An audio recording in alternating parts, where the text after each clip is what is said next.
Mourning the death of close family or friends has always been marked by ceremony. Clothing, jewellery and accessories have been used throughout time to communicate grief and to help remember a loved one. Today we'll be looking at some beautiful, touching and maybe even bizarre mourning objects from our collection. The Victorian era is characterised by the image of Queen Victoria shrouded in black, perpetually mourning the death of her beloved Albert.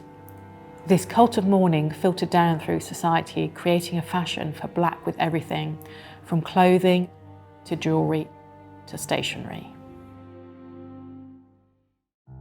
In the Victorian period, it was essential to have the appropriate clothing for each stage of the mourning process. A widow could mourn her husband for up to 2.5 years. The initial stage of deep or full mourning, which could last up to a year and a day, would mean a wardrobe of completely black, limited jewellery and possibly a veil. This incredibly beautiful mourning outfit consists of a matching bodice and skirt. It's made of black silk with pleated silk ruffles and sequined lace trimmings. The safest way to handle an extremely delicate object like this is with clean hands. They give us more dexterity than wearing gloves. What you can see here is the back of the skirt with the incredibly long train with all these ruffles and sequined lace. This exquisite bodice is decorated with silk organza leaf shapes, sequins and beading on the lace, pendant pom-poms in silk chiffon, flowing sleeves of ruffled chiffon, and a ruffled waistband and bow of ruffled silk. The sequins would have been too glitzy for full mourning, and this dress would have probably been worn by the bereaved when they returned to society as part of the half-mourning period. This amazing outfit belonged to a woman called Maud Riley. We don't know who she was mourning in the late 19th century, but we do know that her descendant, who gave us the dress, wore the bodice with jeans when partying in the 1980s. And if I was going out tonight, I would want to wear something like this. The objects in front of us here are all made of jet. Jet naturally exists in this very deep dark colour, which is where we get the phrase jet black from, and it makes it particularly suitable for mourning jewellery. Jet is a semi-precious stone made from fossilised wood, particularly the wood of the monkey puzzle tree. The best quality jet can be found in Whitby, a small town in Yorkshire in the north of England. When Prince Albert died, Queen Victoria wore jet jewellery to his funeral and almost exclusively wore jet jewellery afterwards. This started a craze for wearing jet jewellery throughout society, and particularly for mourning jewellery.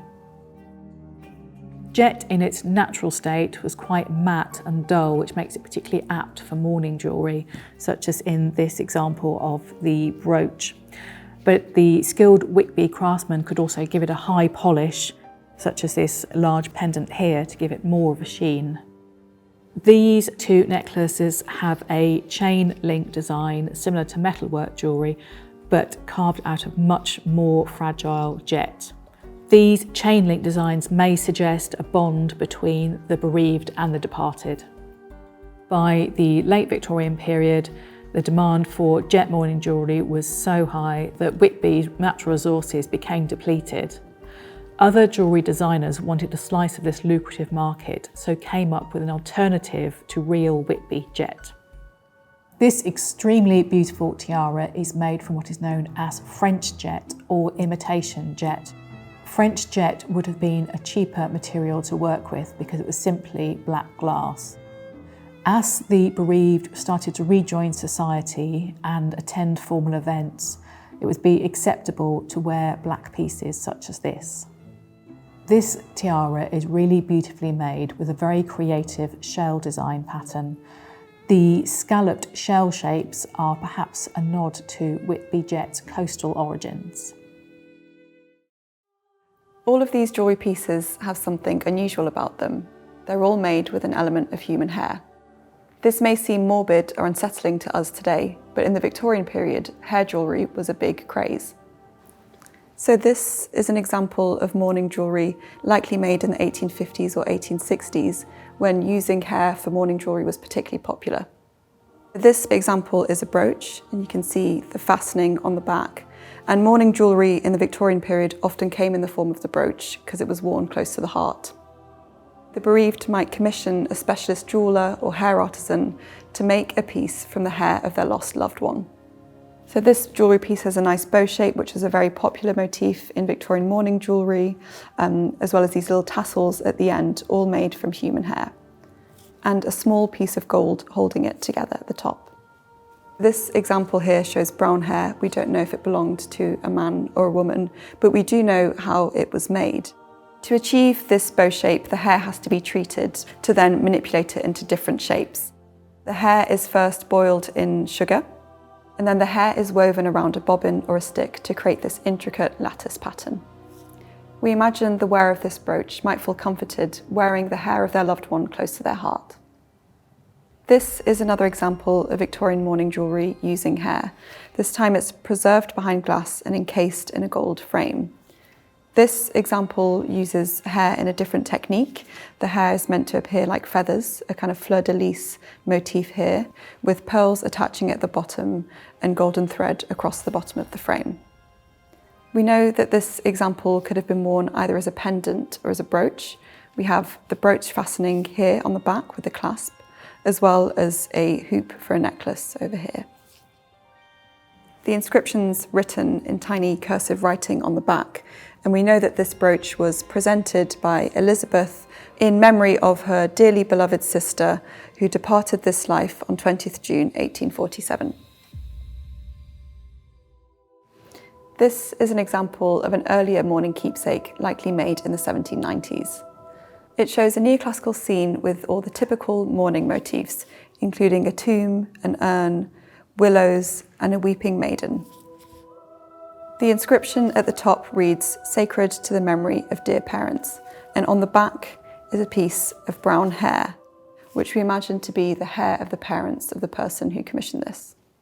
These types of scenes were very popular at this time, and we have an album here showing designs for hair devices from 1789, showing the different kind of imagery you could choose for a jewellery piece like this. We have another example from the same period showing a similar scene, but this time with hair included in the landscape. So we can see two figures alongside a tomb that says "Rest in Peace," and at the bottom are these tiny pieces of hair that have been manipulated to look like grass, as well as at the top for the leaves on the trees. Here we have a portrait miniature. We think that this might be of the British-Italian artist Maria Cosway. But if we turn it around, you can see these two incredibly blonde locks of hair. We know that the artist passed away in 1838, and this could have been a mourning keepsake commissioned by a loved one. We think that this might be Maria's hair, but it was also common to include a piece of hair from a family member of the deceased. Unlike the intricate work in the brooches we've seen, this natural braiding could have been done at home by a loved one who might have taken a snippet of Maria's hair after she died. Today we might find hair work a bit icky, but for Victorian women it was a popular pastime along the lines of embroidery, scrapbooking and shell work.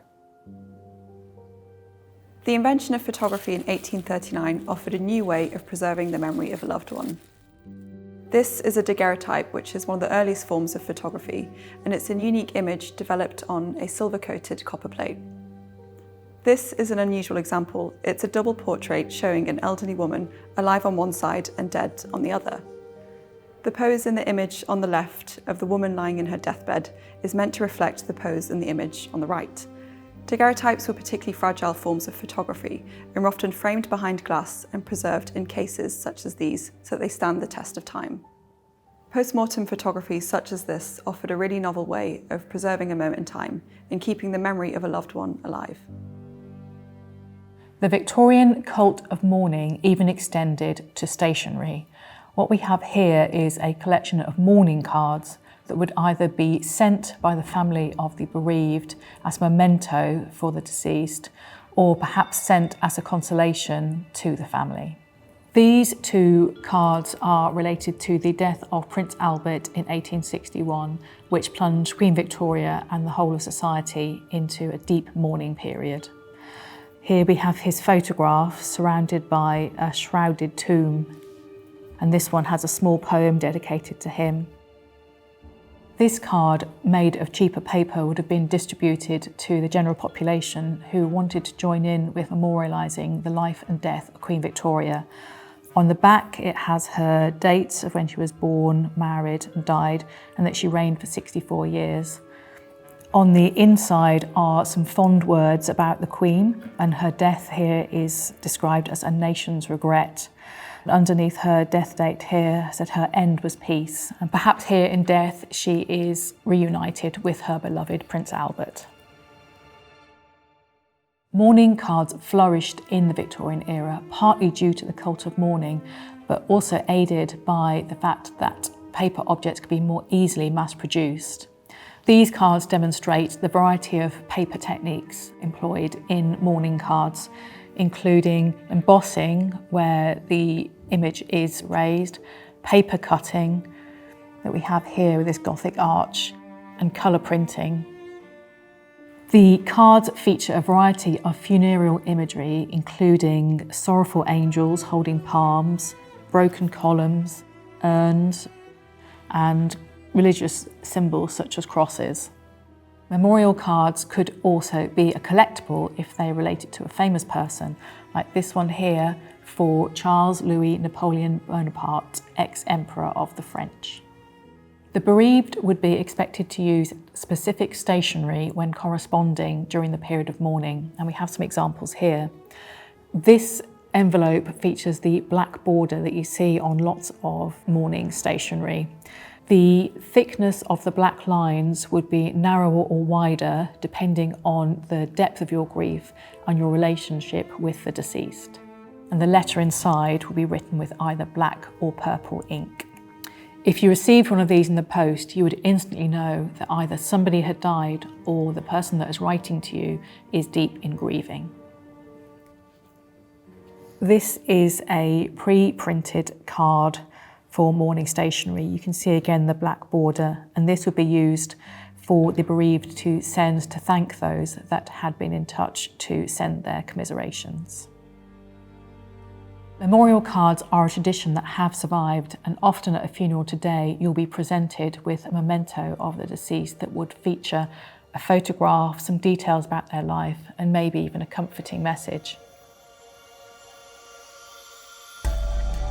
Mourning objects can be personal, portable, ostentatious, sentimental, or even a little bit grisly. Is it too much, or do you think we should mourn the passing of these poignant and fascinating trappings of grief? Let us know what you think in the comments.